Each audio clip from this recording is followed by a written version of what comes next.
Ahí ya está grabando. Mi hermanita Vilma, si me colaboras con la oración del inicio para dar inicio a la clase del día de hoy. Amén, hermano. Oremos en el nombre de Jesucristo en esta noche para darle gracias al Señor y que Dios nos dé entendimiento para entender su palabra una vez más. Amado Jesús, Dios Todopoderoso, en Padre este Rey momento, Celestial, Señor Señor. Jesucristo, estamos Pido, delante de Señor, su de que divina seas y tú, santa y Señor, poderosa presencia, Señor tomando todo Jesús. control, todo Oh Rey de autoridad. los cielos, gracias, Que Señor, por seas cada tú, hermano, Señor, por cada hermana, forjándonos en Señor este Jesús, momento, que Señor, tienen el enseñándonos, sentir, el Señor. deseo, Señor, de Habla en aprender nuestro y de corazón, en tener nuestra más mente. conocimiento de ti, Señor amado. Permítenos, Señor, Señor, da la comprender, Señor, sabiduría, todo Señor plan que tienes Jesús, a de través de este discernimiento tema, Señor a nuestro Jesús. hermano Que Jason, tú, Señor, Señor, como nos hables, profesor, Señor, y maestro, nosotros Señor, en esta podamos, Señor, clase del nivel crecer, guiados por Señor ti, Jesús. Señor, instruidos por Necesitamos ti, cada Señor, día recibir más de enseñanza ti por tuya, los Señor hermanos, Jesús. Señor, En que esta no hora, están Señor conectados, Jesús, Señor Jesús. te pido, Que Padre seas Santo, que tú toques poniendo el el corazón de sentir cada en uno, cada cabeza uno, de cada Señor, uno, para que poder, podamos Dios comprender mío, este Jesús, tema, estar Señor allí en Jesús. este propósito, Ver, Señor, ya de que estos este son los tema, Señor negocios Jesús. tuyos, Señor, en el cual es Tú obrando, necesario Señor, que en este nosotros instante, Señor estemos, Señor Jesús. Jesús, Oh, pendiente y Señor atento Jesús, a te lo que pido, Señor, tú que nos quieres podamos enseñar, aprender, Señor. entender y Amado comprender Jesús, todavía en no lo esta hora, sabemos Señor todo, Jesús, todo porque cada aquello día tenemos que de que, aprender, Señor, que Señor, algo aprendamos a nuevo través que de tú este nos das, plan de Señor, a cada uno de formación, a nosotros, través de Señor este amado. nivel de crecer, Señor Gracias, Jesús, Jesucristo para que eterno. podamos, Señor, darte toda la Oh gloria y honra a Dios ti, Señor eterno, Jesús, abra a nuestro través de entendimiento nuestro en entendimiento, de el nuestro nombre de Jesús crecimiento, de Señor, Nazaret, Señor. espiritual Glorifícate y como tú mental, sabes Señor, de tu hacerlo de palabra, Señor, de manera conocimiento de especial. tu palabra, Padre Bendito Santísimo. Salvador Gracias, Jesús. Señor Gracias, Jesús. Señor. Gracias, Amén, Padre amén. Santísimo. Amén. Listo, mis hermanitos. Bueno, hoy vamos a hablar de un tema, como les decía, muy interesante, que también llega a ser bastante eh, polémico, por decirlo así. Eh, y quisiera saber y escuchar de ustedes también como la opinión de cada uno acerca de este tema. El tema que vamos a hablar hoy específicamente es el tema de los diezmos. Entonces es un tema muy importante, como les digo, también es polémico, pero tiene una relevancia muy grande, tanto bíblicamente como en la vida de nosotros como cristianos. Entonces, eh, comenzando con ese tema de los diezmos, yo tengo una pregunta. ¿Ustedes creen que Dios necesita de nuestro dinero?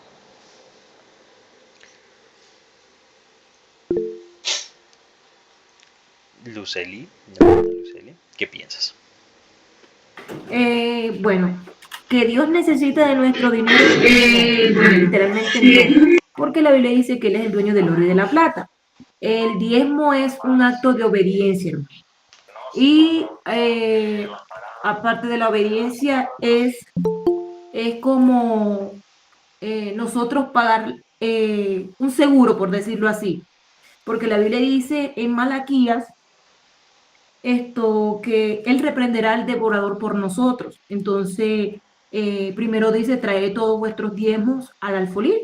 Entonces, pienso que esto es como cuando uno paga un seguro, por lo menos por decirlo así, de salud. Esto es un seguro, por decirlo así, vamos a decirlo que económico. El Señor cuida nuestras finanzas y no solamente nuestras finanzas, sino el hogar, la salud de cada uno. Entonces, esto es un acto de obediencia. Amén. Acto de obediencia. ¿Qué piensan los demás? Javier, que acabas de ingresar, estamos hablando hoy sobre el tema de los diezmos, es el tema de la enseñanza de hoy. Y la pregunta es, ¿Dios necesita de nuestros diezmos? ¿Ustedes qué opinan? ¿Que Dios necesita o no de nuestro dinero, más que todo? ¿Dios necesita de nuestro dinero? Pues creo que sí, ¿Por qué sí? para, para continuar con la obra. Para que la obra funcione. Ok. Jaimari, ¿qué piensa?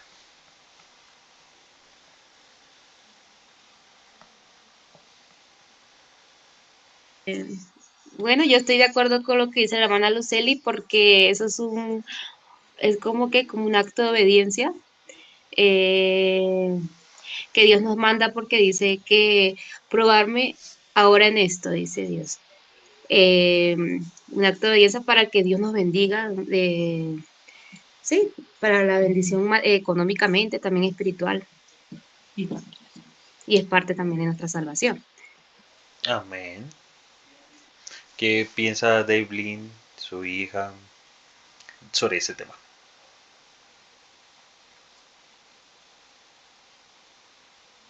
Eh, Dios les bendiga. Pues yo Amén. pienso que es un deber porque dice Dios que lo que nosotros demos, Él no los va a devolver como el doble. Entonces sí, también estoy de acuerdo con la hermana Lucely. Ok.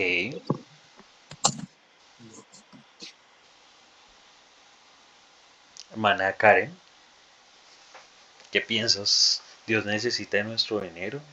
No. No. No. ¿Y por qué no? Ay, no sé, no sé. Bueno, ¿qué piensas tú cuando escuchas la palabra diezmo? ¿Qué piensas? Como dinero. Ya, como un dinero que toca dar, ¿sí? Sí, exacto. Eso es Joan. Joan, ¿qué piensas cuando escuchas la palabra diezmo? Pues lo mismo que dijeron los hermanos, pues sí es un deber que nosotros tenemos con Dios. Ujú. Ya. Y yo tengo una pregunta. ¿Alguna vez, quizás de pronto no me la contesten, o alguno tenga una experiencia y quiera contarla, pero es más una pregunta interna, o sea, que usted se pregunte usted mismo. ¿Alguna vez ustedes han llegado a dudar de dar el diezmo por preocuparse en que pueda ser usado? Es decir, cuando yo voy a dar el diezmo, yo digo, ay no, pero es que mi diezmo va a ser para el pastor y el pastor lo va a usar así o no. O sea, que usted se preocupe como el destino de ese diezmo, en cómo se va a usar ese diezmo. Eh, Quizás incluso puede que cada vez que nosotros diezmemos haya ese pensamiento como, ay, yo voy a dar esta plata, pero va a ir para tal persona y sin saber el que vaya a hacer con eso, o cómo lo vaya a administrar, o etcétera. Que cuando usted da el diezmo, como les digo, no es algo que me tienen que responder, pero si alguno tiene una anécdota sobre esto, también lo puede levantar la mano y los escuchamos. Pero en el momento de dar el diezmo, muchas veces llega ese tema como de pensamiento y preocupación. Y otra de las preocupaciones también es si yo doy el diezmo me va a quedar sin esto o esta plata me serviría para esto o quedo muy ajustado. Muchas veces cuando vamos a dar el diezmo están todos esos pensamientos, cosas que llegan a nuestra mente y una de las que más pueden llegar a dar en nuestra mente es que nosotros pensamos en quién es el que va a recibir directamente ese diezmo, en este caso el pastor, y cómo se va a usar ese dinero y en qué lo van a invertir. Incluso muchas personas eh, tachan a las iglesias por tema de dinero, o sea que solo es dinero y los pastores y demás los ven con tremendas camionetas y dinero. Y la gente siempre se preocupa por el hecho de pensar de que esa persona ya tiene mucho y pues yo le estoy dando de lo que yo trabajo. Es un pensamiento que puede llegar muchas veces con ese tema de los diezmos, porque como ustedes ven es un tema económico. Entonces, como les decía, es bastante contradictorio y polémico el tema. Pero la idea es poder entender en esta clase este tema de los diezmos, qué origen tiene, cómo es este tema de la obediencia con Dios, si realmente Dios necesita de ese diezmo, si realmente la obra necesita de ese diezmo, etcétera. Cuando nosotros buscamos, bueno, yo quiero que entendamos algo. Ustedes entienden el periodo de la ley, que hay un periodo bíblicamente que es la ley, que de hecho casi todo, bueno, la mayoría del Antiguo Testamento está bajo este periodo de tiempo que es la ley. O alguno de pronto Bueno, este tema va más relacionado a un tema que ya deberíamos la mayoría conocer y es un tema de dispensaciones. Dispensaciones son periodos de tiempo en el que Dios trata con el ser humano. Cuando vemos ya la dispensación de la ley, es un periodo de tiempo donde Dios le da unas órdenes específicas a todo el pueblo de Israel. Y entonces ahí es donde vemos, por ejemplo, la ley del talión que dice ojo por ojo, diente por diente. Si usted llega y está en una pelea contra una persona y va y le saca un ojo, pues a usted también le tendrían que sacar el mismo ojo, decía la ley. Si usted tenía una pelea con una persona y usted le pegó un machetazo y le quitó la mano, pues a usted como pago también le tienen que quitar la misma mano que usted le cortó. Si le cortó a la izquierda, le tienen que cortar la izquierda. Si le cortó la derecha, la derecha. Había un sinfín de leyes estipuladas por Dios mismo para su pueblo, para Israel. Entonces quería entender, ¿hay alguno que de pronto tenga alguna duda de este periodo de tiempo que se llama la ley? ¿Saben de pronto desde cuándo comenzó la ley y cuándo termina la ley? No sé si alguno de pronto que sepa pueda levantar la mano y me diga dónde empezó la ley, la hermana Luceli. Bueno, la ley empezó desde Moisés y termina cuando Jesús, porque desde ahí empieza el tiempo de la gracia, que es la otra dispensación. Amén. Entonces, la ley es un periodo de tiempo y después llega otro periodo de tiempo después de la muerte de nuestro Señor Jesucristo, que es la gracia, y hay un plan de salvación. De hecho, Jesús mismo dice, yo no vengo a abolir la ley, como decir, a echar abajo la ley, sino a cumplirla, dice el Señor. Pero es un periodo de tiempo diferente y ya las cosas que se veían en la ley ya no se adecúan a lo que está hoy en día. Entonces, la primera vez que encontramos el diezmo, de hecho dentro de la ley, Dios estipula reglas para el diezmo, que es necesario dar el diezmo, es una ley. Entonces hay muchas personas que dicen que ya como estamos en un periodo de la gracia, ya el tema del diezmo no aplica para nosotros. ¿Ustedes qué opinan? ¿Creen que es tan así o no tanto? Van a haber muchas sustentaciones, ustedes van a escuchar a muchos que dicen, creo que Jaime quiere decir algo, ¿no? Ah, ok, listo. Entonces hay muchas sustentaciones, pero muchos sustentan que el diezmo quedó bajo la ley y ya ahorita no aplica. Pero tenemos que entender algo, mire, cuando usted busca la palabra diezmo en la Biblia, eh, si alguno tiene su Biblia ahí en el celular o en el computador donde estén y pueden buscar diezmo, a ver dónde es la primera parte donde ustedes encuentran diezmo, van a ver que lo vamos a encontrar en Génesis. Y Génesis, vemos que todo lo que pasó en Génesis es antes de la ley. Génesis 4:18 al 20, más que todo habla sobre este tema, y es antes de la ley, o sea, acá todavía no había ni siquiera nacido Moisés, y ya estaba en ese tema del diezmo, y este punto es importante, clave en la Biblia, porque nos muestra una verdad muy impresionante acerca de este preciso tema que es el diezmo. Entonces, si ustedes lo pueden buscar, pueden corroborar que la primera vez que aparece es en Génesis, en el capítulo 14. Y mire lo que dice el versículo 18 al 20. Dice, entonces Melquisedec, rey de Salem y sacerdote del Dios Altísimo, sacó pan y vino, y le bendijo diciendo, bendito seas Abraham del Dios Altísimo, creador de los cielos y de la tierra, y bendito sea el Dios Altísimo que entregó tus enemigos en tu mano. Punto.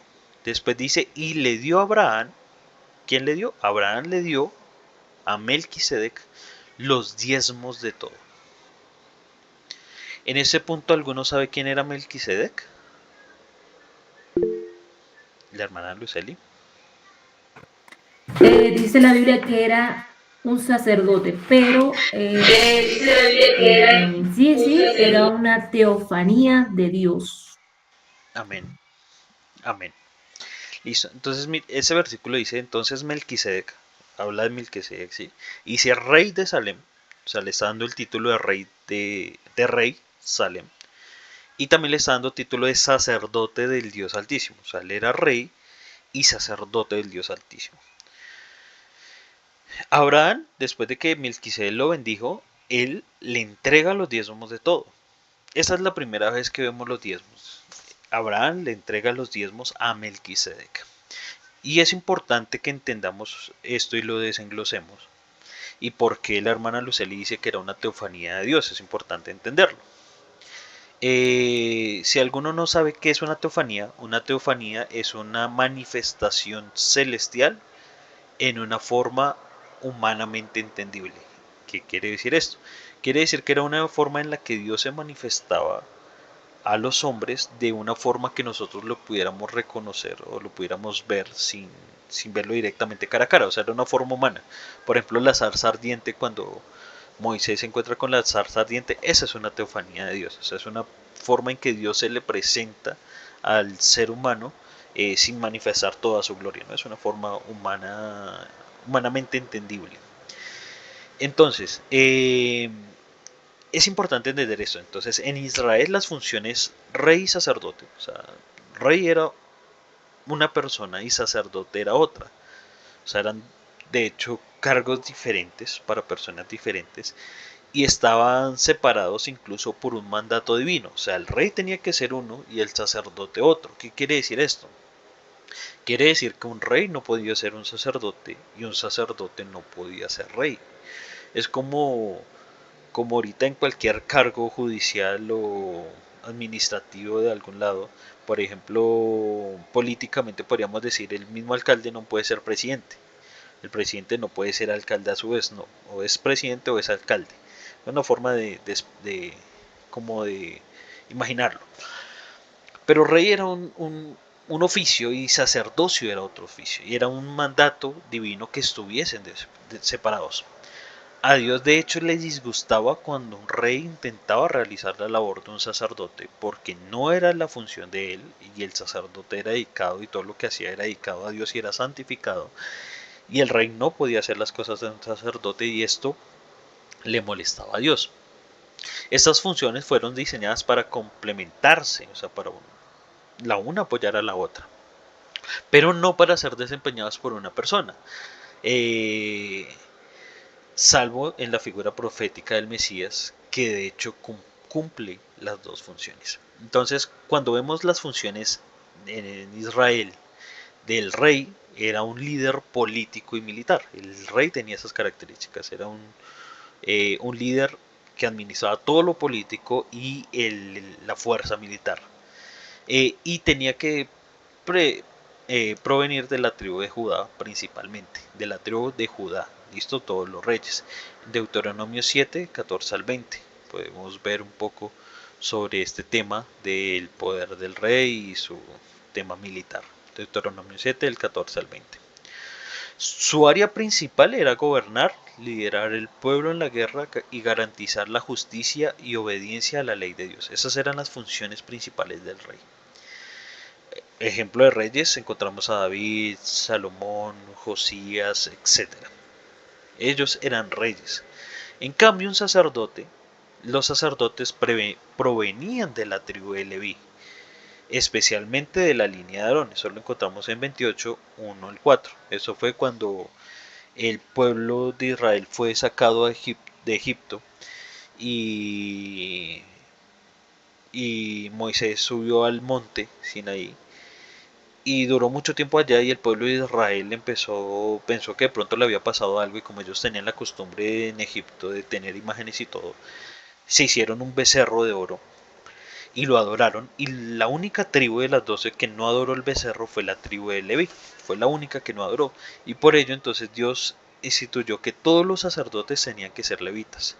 No todos los levitas eran sacerdotes, pero sí todos los sacerdotes tenían que ser levitas. Entonces los sacerdotes provienen de la tribu de Leví, en cambio los reyes de la tribu de Judá, son incluso de tribus diferentes. Eso lo encontramos en Éxodo 28 del 1 al 4. Y la tarea principal de ellos era ofrecer sacrificios, interceder por el pueblo y mantener el culto en el templo. Era la función principal. Ejemplo, Aarón, Elías, Zacarías, entre otros. Entonces vemos, son dos acciones diferentes. Pero entonces también encontramos bíblicamente acciones de reyes haciendo lo que debía hacer el sacerdote. Un caso muy significativo es el del rey Saúl, quien intentó usurpar el rol sacerdotal. Eso lo encontramos en 1 Samuel 13, del 8 al 14. Saúl ofreció un sacrificio que debía realizar el sacerdote, en este caso Samuel. Lo hizo porque Samuel básicamente se demoró, el pueblo ya estaba cansado, ya se quería ir y el rey se desesperó y hizo un sacrificio para Dios. Pero como les digo, esta era una acción que debía hacer el sacerdote, que en ese tiempo era Samuel. El motivo fue la impaciencia y el miedo ante la presión del ejército. ¿Cuál fue el resultado? Básicamente Samuel lo reprendió severamente y Dios declaró que su reino no permanecería porque había desobedecido la orden de Dios. Otro ejemplo es el rey Usías. Esto lo encontramos en 2 de Corintios, capítulo 26, versículo 16 al 21. Usías intentó quemar incienso en el templo, una función exclusiva de los sacerdotes. ¿Cuál fue el resultado de esta acción? Que Dios lo castigó con lepra y fue aislado el resto de su vida. O sea, él fue castigado porque intentaba hacer estas acciones. Entonces, cuando vemos acá que Abraham le da los diezmos a Melquisedec y nos habla de rey y nos habla de sacerdote, son dos, como les decía, son dos funciones totalmente separadas, pero acá vemos que Melquisedec cumplía ambas, era tanto rey como sacerdote. Entonces, como lo vemos, humanamente no era posible, o sea, era en contra de la voluntad de Dios. Pero mire lo que dice Hechos 7 y habla del sacerdocio de Melquisedec. Dice, según la ley, ¿a quién se daba los diezmos? Según Hebreos 7. Leemos Hebreos 7.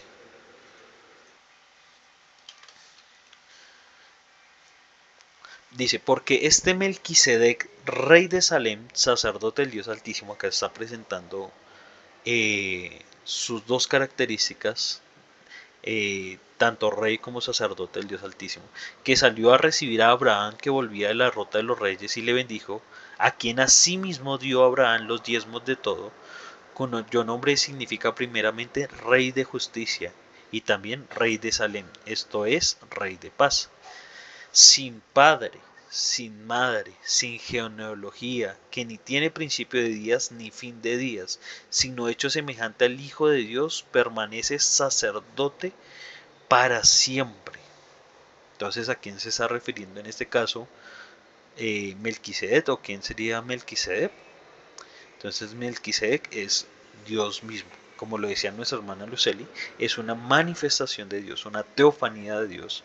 Y Dios mismo se le presentó a Abraham y le bendijo. Y Abraham lo que hizo fue darle el diezmo de todo. Dios no necesitaba en ese momento el diezmo de todo lo que tenía Abraham, ¿verdad que no? Pero Abraham lo hizo como una ofrenda de amor a Dios. Entonces lo dio directamente a Dios. Es importante entender esto. No lo hizo porque había una ley donde Dios había estipulado que debía darlo, no, sino porque fue una acción de agradecimiento divino hacia Dios. ¿Y Dios qué hizo? Lo bendijo grandemente. Incluso acá vemos que lo bendijo antes de darle los diezmos. La palabra de Dios también nos da promesas, como lo decía también nuestra hermana Luceli, de las bendiciones de Dios a través de nosotros diezmar. Cuando nosotros diezmamos, y lo debemos hacer siempre pensando para Dios. Mira, Dios no necesita realmente de nuestro dinero, pero cuando nosotros damos el diezmo de todo lo que hemos trabajado, debemos pensarlo como una acción de agradecimiento a Dios.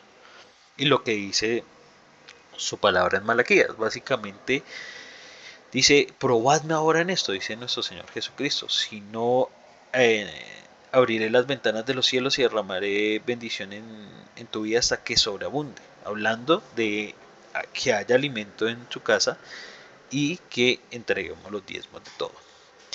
Entonces, es importantísimo que nosotros lo hagamos reconociendo esto.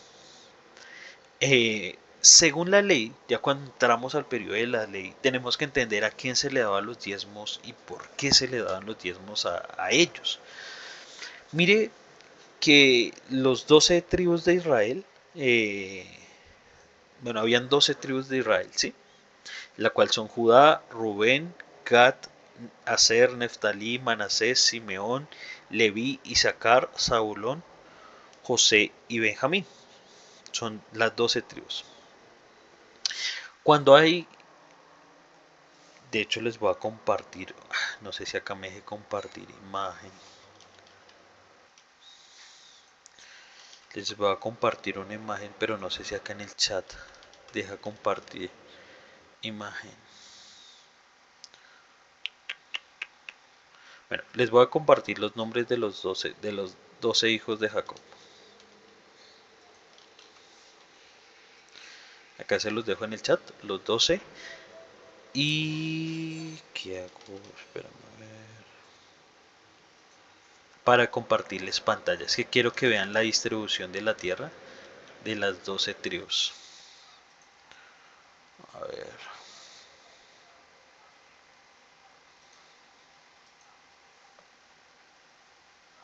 Ahí ven mi pantalla, ¿sí? Sí, señor. Ya. Entonces miremos. Acá están las 12 tribus. La primera que vimos era Judá. Cuando vemos Judá, está acá este periodo, que es el verde. La siguiente es Rubén, que es esta que está acá al lado, como un color salmón. Después vemos a Gad. Gad está acá de amarillito. Después vemos a Aser, que está acá más arriba de azul. Neftalí. Ven a Neftalí por ahí, se me perdió Neftalí.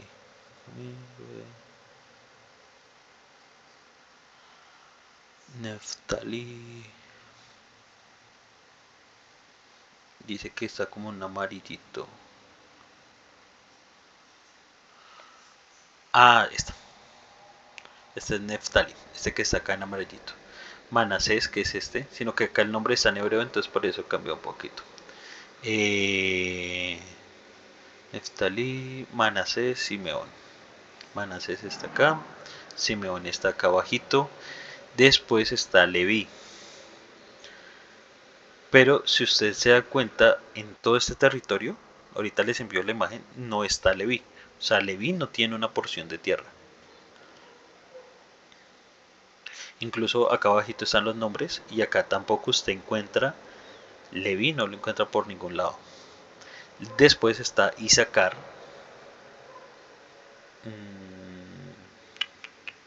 Yo lo había visto por acá. Isaacar está acá. Zabulón.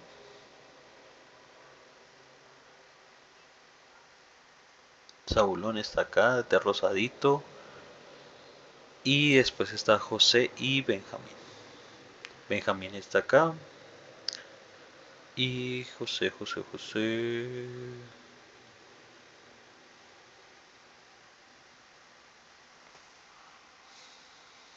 Jordán, Gad, Jericó, Benjamín. Ah, bueno, de José tampoco encontramos. Entonces no está ni Leví ni José. Hay dos porciones de tierra que no vemos. Porque, ¿saben por qué José no está acá? No hay una distribución de tierra para José.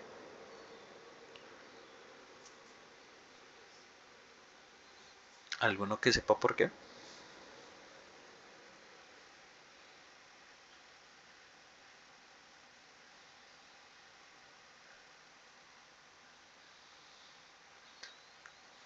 ¿Sí recuerdan quién era José, sí? ¿Quién era José? El que vendieron los hermanos. El que vendieron los hermanos, el de la túnica de colores. Entonces, su vida fue en Egipto. Ajá, sí. Entonces, yo me imagino que por esa razón, porque José fue gobernador de Egipto y yo me imagino que la descendencia de él fue de Egipto, ¿no? Ya. Cuando él llama a su papá y a sus hermanos a habitar en Egipto por el tema de la escasez de agua, de la sequía, él los manda a llamar. Y resulta que el papá va a, Moisés va a bendecirlo, pero cuando lo va a bendecir, José dice que no lo bendiga a él, que en cambio bendiga a sus dos hijos, y él le pasa a sus dos hijos, Efraín y Manasés, le pasa a los dos hijos. Entonces ahí básicamente el papá bendice a ellos dos y la porción de tierra de José se divide en dos partes. Una es para Efraín y la otra es para Manasés. Entonces por eso acá encontramos Efraín y Manasés, que incluso están acá pegaditos, este azul clarito y este rosado. Entonces acá encontramos esa distribución de la tierra para ellos dos. O sea, ellos complementan esos 12 porciones de tierra que se les dieron a ellos. Entonces vemos que entonces José entonces sí tendría tierra. De hecho todos los hijos tendrían tierra, excepto la tribu de Leví. ¿De dónde vienen los sacerdocios? El sacerdocio, que dijimos que todos los sacerdotes tenían que ser levitas. Quiere decir que los levitas no tenían una porción de tierra. ¿Qué quiere decir eso a su demás? Quiere decir que todos, al tener una porción de tierra, tenían donde arar, donde apacentar su ganado, sus ovejas y demás. Es decir, podían trabajar y producir economía y riqueza y alimento para ellos. En cambio, la tribu de Leví no tenía una porción de tierra, quiere decir que ellos no podían trabajar la tierra, no el ganado, etcétera. Ellos no tenían esa labor que normalmente sí tenían las otras 12 tribus. ¿Por qué? Porque ellos, su trabajo era ministerial, ellos tenían que trabajar dedicados al sacerdocio. O sea, ellos tenían que dedicar su vida al sacerdocio y, y simplemente dedicarse a eso y honrar a Dios delante de todo. Entonces por eso es que vemos que acá la tribu de Leví tampoco tiene distribución de tierra. No sé si de esa parte hay alguna duda, pregunta, inquietud. Hermano, dice que José, aclarando lo de José, José porque no aparecía ahí. Primero lo que usted explicó y lo otro porque él era prototipo de Cristo, un prototipo de Cristo, entonces por eso era muy separado a los otros hermanos de él, era muy diferente. Sí, por eso no está ahí como registrado como de entre eh, los 12 patriarcas, pues, de los hijos de Jacob. Ya, aunque esto es distribución de tierra, ¿no? Porque igual las 12 tribus, no es que la tribu de Leví deje de ser tribu, no. La tribu de Leví era una tribu específicamente. Y la tribu de José era otra tribu. Solo que la tribu de José en distribución de tierra sí se dividió en Efraín y Manasés. O sea, hubo como esa división de ellos por la bendición que dio directamente su padre. Entonces, como les decía, ellos no podían trabajar la tierra. ¿Y qué instituyó Dios? Básicamente que como ellos no podían trabajar y no podían, digamos, su trabajo debía ser netamente el templo, entonces todos los diezmos se debían traer a la tribu de Leví, a los sacerdotes y demás. Entonces ellos recibían el 10% de lo que trabajaran y produjeran todas las demás tribus. Si ustedes se ven cuenta, son 12 distribuciones de tierra. Si yo trabajo mi tierra, yo digamos soy una tribu, y saco 10 partes de mi trabajo y entrego uno, quiere decir que yo me quedo con 9 partes. En cambio, el sacerdote o la tribu de Leví recibía una parte de cada tribu, quiere decir que al total, al final ellos tenían ¿cuánto? 12 partes. Quiere decir que incluso ellos tenían más que los demás hermanos, o sea, ellos por estar en el servicio de Dios, por estar en el ministerio, y lo claro, eso es hablando acá también en la ley, ellos tenían mayor economía y riquezas, incluso ellos lo que hacían era que muchas veces había tanto alimento que ellos lo distribuían al pueblo, ellos mismos, porque ya había tanta abundancia que ellos mismos no podían consumir todo, comer todo lo que tenían y lo distribuían en el pueblo y lo daban a todos los demás. Pero vemos que la bendición siempre estaba sobre ellos hacia los diezmos y el hecho de que tuvieran más economía o que tuvieran más que todo no le quitaba el hecho a que los demás dejaran de dar o de aportar, porque básicamente era seguir la voluntad de Dios. Y cuando hablamos de la voluntad de Dios, es importante entender algo. La voluntad de Dios está en la obediencia y en el sacrificio. O sea, cuando yo soy obediente a Dios, cuando yo sacrificio en el hecho de que saco algo que para mí es necesario, porque no vamos a decir que los diezmos es algo que nos sobre y que no vamos a necesitar, no, sino de hecho todos lo necesitamos, toda esa porción todos la necesitaríamos, pero cuando lo damos como un sacrificio para Dios, en agradecimiento, en obediencia, para Dios es importante, o sea, realmente Dios reconoce ese sacrificio, Dios reconoce esa voluntad con la que hacemos. Y incluso Dios varias veces cuando habla de economía, usted ve que cuando Dios habla bíblicamente de economía, Él recalca la importancia de nosotros ser agradecidos y ser obedientes a Dios en todo esto. Entonces mire lo que dice Malaquías 3 del 8 al 10. Dice, esta es la lectura donde dijimos ahorita que cuando uno diezmaba se abrían las ventanas de los cielos y derramaba bendición hasta que sobreabunde. Pero mire lo que dice desde el 8, Malaquías 3, versículo 8. Dice, en forma de pregunta, ¿robará el hombre a Dios? Se está preguntando, ¿robará el hombre a Dios? Y después responde, pues vosotros me habéis robado. ¿Quién estaba hablando acá? Dios mismo estaba hablando. Y el primero hace esa pregunta, ¿robará el hombre a Dios? O sea, nos está cuestionando, ¿el hombre será que va a robar a Dios? Y después él mismo contesta, dice, pues vosotros me habéis robado. Y dijisteis, ¿en qué te hemos robado? Y él le responde, en vuestros diezmos y ofrendas. O sea, cuando yo no doy mi ofrenda, cuando yo no doy mi diezmo, yo no estoy quitándole una bendición al pastor, yo estoy robando directamente a Dios. Como le digo, está en Malaquías 3.8, si quiere abrir su Biblia, leerlo, hágalo, mi hermano querido, mi hermana querida. Dios mismo se está diciendo esto. Ustedes me habéis robado cuando nosotros no diezmamos, cuando no lo hacemos. Y por eso era la pregunta del inicio. Cuando yo diezmo, muchas veces está en mi pensamiento, ¿quién va a recibir ese dinero? Físicamente.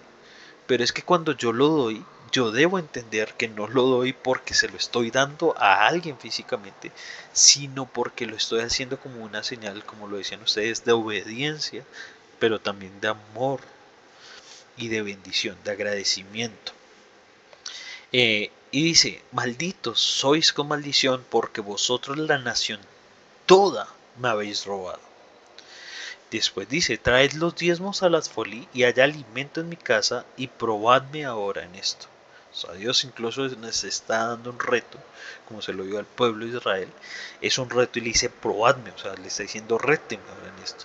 Dice Jehová de los ejércitos, si no abriré las ventanas de los cielos y derramaré sobre vosotros bendición hasta que sobreabunde.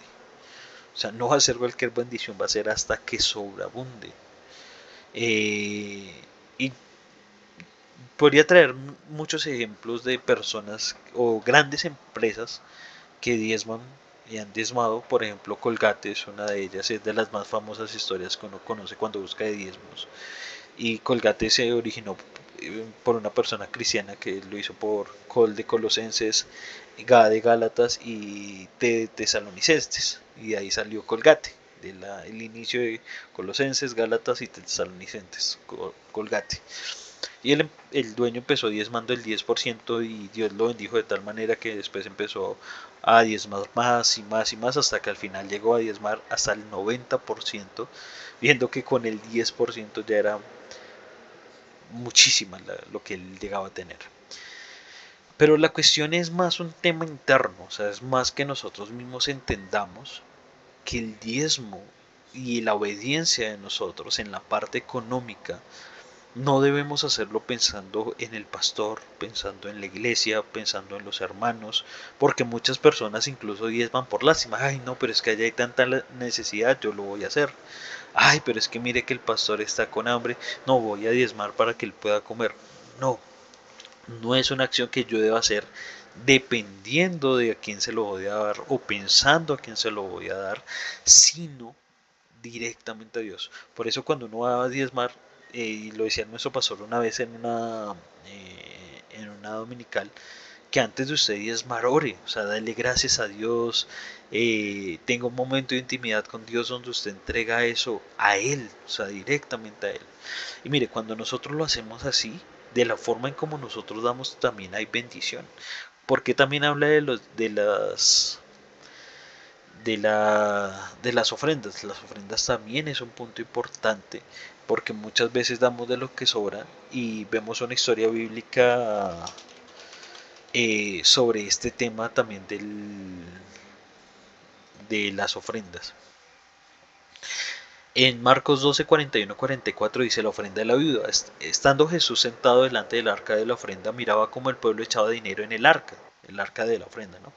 Y muchos ricos echaban mucho, y vino una mujer pobre y echó 2 blancas, o sea, un cuadrante. Entonces llamando a sus discípulos les dijo, de cierto os digo que esta viuda pobre echó más que todos los que han echado en el arca, porque todos han echado de lo que les sobra, pero esta de su pobreza echó todo lo que tenía, todo su sustento. Y la recalca ella y se quedó más. Porque el tema no es qué tanto yo doy, qué tanto es mi ofrenda, qué tanto es mi diezmo. O sea, porque unas personas ganan más que otras, pero el hecho no es qué tanto voy a diezmar, qué tanto voy a ofrendar. No, el hecho es hacerlo realmente de corazón, con la voluntad de Dios y no pensando en, ay, es que esto ya me sobra. No, no estoy diciendo que tenemos que echar todo lo que tenemos allá, no, pero hacerlo de una forma de agradecimiento, que lo que usted ofrende, o sea, voy a separar esto para Dios en señal de agradecimiento, y todo eso tiene y contrae bendición. Y cuando vemos esta historia, mire que la misma palabra hace referencia a que ella tenía 2 blancas. Haga de cuenta que usted diga tenía 200 pesos, pero no dice tenía solo 200, dice tenía 2 monedas de 100, lo que es 200 pesos. Así lo recalca acá. ¿Qué quiere decir eso? Quiere decir que ella tenía 2 monedas, es decir, que tenía la opción de coger una y echar la otra. Decir, ay, no, no me voy a quedar sin nada, solo tengo 200, voy a quedarme con 100 y echo los otros 100. No, ella tenía la opción, porque si uno tiene 200, uno dice, ah, no tengo más, voy a dar eso. Pero si uno tiene 100 y 100, tiene la opción de uno decir, oiga, no, voy a guardar una parte para mí y voy a dar la otra. Pero ella no, ella lo dio todo. Y no es por la cantidad, es por el corazón en el que lo hizo. Y esto se lo estaba mostrando Jesús a sus propios discípulos.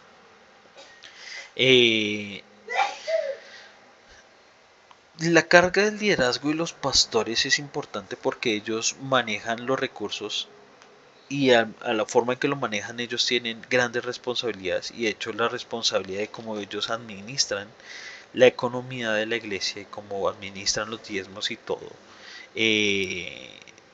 tienen que dar cuentas a Dios. Mire lo que dice 1 Corintios 4, 1 al 5, dice, así pues que tengamos los hombres por servidores de Cristo y administradores de los misterios de Dios. Ahora bien, se requiere que los administradores, que cada uno sea hallado fiel. Yo en muy poco tengo el ser juzgado por vosotros o por tribunal humano, y ni aun yo me juzgo a mí mismo, porque aunque nada tengo mala conciencia, no por eso soy justificado, pero el que me juzga es el Señor. Así que no juzguéis nada antes de tiempo, hasta que venga el Señor, el cual aclarará también lo oculto de las tinieblas y manifestará las intenciones de los corazones. Y entonces cada uno recibirá su alabanza de Dios. ¿Qué quiere decir esto? Acá habla de servidores, administradores, pero que dan cuentas a Dios y que cada uno recibirá a su tiempo según su alabanza a Dios. Quiere decir, mire, cuando usted diezma, cuando usted ofrenda, todo ese dinero que se deposita, que llega a las manos de una persona, un líder, un pastor, etcétera, ese dinero tiene que ser administrado, porque dice acá, se ha hallado fiel, quiere decir que haga la voluntad de Dios, que haga lo correcto. O sea, ese dinero no, mira, hay muchas iglesias de verdad, que sí abren por negocio, por tener plata, por adquirir plata, no tanto por preocuparle la vida espiritual de los creyentes o su acercamiento a Dios, sino para generar ingresos. Y esa economía y cómo se administra esa economía, ellos tienen que dar cuentas a Dios. O sea, de ese dinero usted nunca se preocupe de, ay, ¿para qué lo va a utilizar el pastor? Ay, ¿para qué es que van a hacer? No, ellos tienen que dar cuentas directamente a Dios y Dios les va a pedir cuentas de todo eso porque son administradores de Dios. Entonces Dios va sobre ellos a pedir cuentas. Entonces, cómo manejen el dinero, en qué se lo gasten, en qué no, ellos tienen que dar cuentas a Dios porque básicamente son administradores por servicio a Cristo. Entonces, como les decía, quizás ese pensamiento muchas veces llega a nosotros, pero no pensemos en eso, sino démoslo de nuestro de corazón directamente a Dios. En Romanos 14:12 dice, cada uno de vosotros dará cuenta de sí mismo a Dios. O sea, cada uno de nosotros vamos a dar cuentas a Dios. Y como Dios dijo, cuando dice, pues vosotros, dice, pues vosotros me habéis robado, y hace la pregunta, ¿en qué te hemos robado? O sea, que nosotros seguramente en ese día le vamos a decir, Señor, pero yo cuándo te robé. Y Él nos va a recordar esto en vuestros diezmos y en vuestras ofrendas. Básicamente nosotros también tenemos que dar cuentas a Dios. El dinero que nosotros recibimos, cómo lo administramos, y demás, y la fidelidad que tenemos con Dios y con la iglesia, tenemos que dar cuenta de eso. Mire, en la iglesia hemos encontrado también muchas personas que usted ve que aportan, y cuando aporta o usted ve una persona en la iglesia que aporta, usted nunca va a ver quizás esa persona que aporte de mala gana o triste. Digamos que hay un almuerzo y quién puede ayudar con trayendo papas, quién puede traer aceite. Usted cuando ve las personas que aportan, lo hacen realmente de corazón, y esa acción de dar, de hecho, también conlleva bendición en las personas que lo hacemos. Mire, yo he tenido muchas oportunidades de aportar en diferentes circunstancias y siempre, siempre, siempre he sentido gozo, o sea, gozo de poder hacerlo. Porque yo digo, Señor, si tú me bendices a mí, yo también tengo que ser de bendición. Yo tengo que ser de bendición. Y una vez he escuchado incluso un comentario de una persona que decía, pero ¿por qué los cristianos son, o sea, si Dios es el dueño de la plata y del oro, ¿por qué uno no ve que todos los cristianos son ricos? Y muchas veces es porque cuando tenemos la oportunidad de tener algo, no sabemos administrarlo. Y Dios dice, si en lo poco me has sido fiel, sobre mucho te pondré. Pero si muchas veces en lo poco no le somos fieles, ¿cómo vamos a esperar que Dios nos ponga sobre mucho? Nuestra economía, nuestro nivel económico, también va según nuestra fidelidad, porque grande es Dios, y si Él dice que abrirá las ventanas de los cielos, ¿quién puede negar esta palabra? O sea, ¿quién puede decir no va a ser así? ¿Quién va a decir si yo doy diezmo Dios no me va a bendecir? ¿Quién podría contradecir esta palabra si Dios mismo lo está diciendo a través de su palabra? Si lo dijo a su pueblo y nos lo está diciendo a nosotros ahora, incluso nos está retando a decirme, pruébame, pruébame y verás cómo serán derramadas las bendiciones en tu vida, e incluso hace una colación como si las ventanas de los cielos se abrieran. Y usted imagínese, si cuando se abren las ventanas de los cielos y llueve, cuán fuerte llueve, cuánta lluvia cae, cuánto más serán entonces nuestras bendiciones, y compárelo con un torrente de agua cuando se abren literalmente las ventanas de los cielos. O sea, Dios tiene preparado para nosotros cosas tan grandes que muchas veces no alcanzamos por causa de nuestra propia infidelidad con Dios. Porque, como les indicaba, todo depende de cómo nosotros lo hagamos. Y quien recibe el dinero también tiene que dar cuentas a Dios. Todos vamos a tener cuentas a Dios. Entonces, si lo vemos desde esta perspectiva, incluso tenemos bendición dándolo, como después cuando estemos directamente con Dios dando cuentas. Porque si lo vamos ahorita, igual vamos a tener bendición. O sea, bendición en esta tierra, en nuestra economía, en nuestra familia, porque acá no habla solo de una bendición monetaria, sino dice tanta bendición en tu vida que hasta sobreabunde, o sea, que en todo aspecto, en todo sentido. Yo recuerdo mucho a mi abuelita que ella nunca dejó de diezmar, o sea, ella siempre fue muy fiel con Dios. Y ella era de recursos, no tenía grandes recursos, porque igual ella no trabajaba ni su esposo tampoco. Pero incluso teniendo poco, usted nunca veía que ella aguantara hambre. Al contrario, siempre que iba allá había abundancia de comida, abundancia de alegría, abundancia de gozo. nunca hubo una queja que porque no tuviéramos para pagar algo, no, no, no. Y uno decía, pero ¿de dónde sale la plata? ¿De dónde sale tanta comida? No había una forma de explicarlo. Pero el gozo que se sintió siempre allí, yo digo, wow, es algo realmente inefable. Entonces, es importante también hablar de esos temas para que conozcamos la voluntad de Dios hacia nosotros, porque si Dios nos lo recalca de esta manera, es porque realmente es importante y realmente trae bendición para nuestra vida. No sé si alguno de mis hermanos tiene alguna pregunta, quiere compartir algo, de pronto algún testimonio.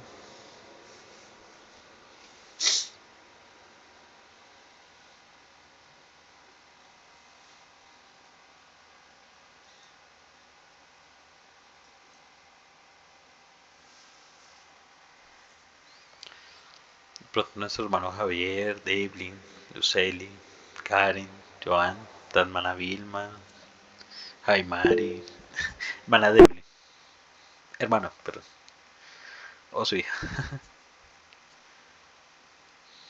Ya. Eh, pues digamos, yo entiendo lo que explicó, ¿sí? La parte del diezmo. Pero sí me gustaría saber si en el Nuevo Testamento es mencionado o cómo es mencionado la parte del diezmo. Ok,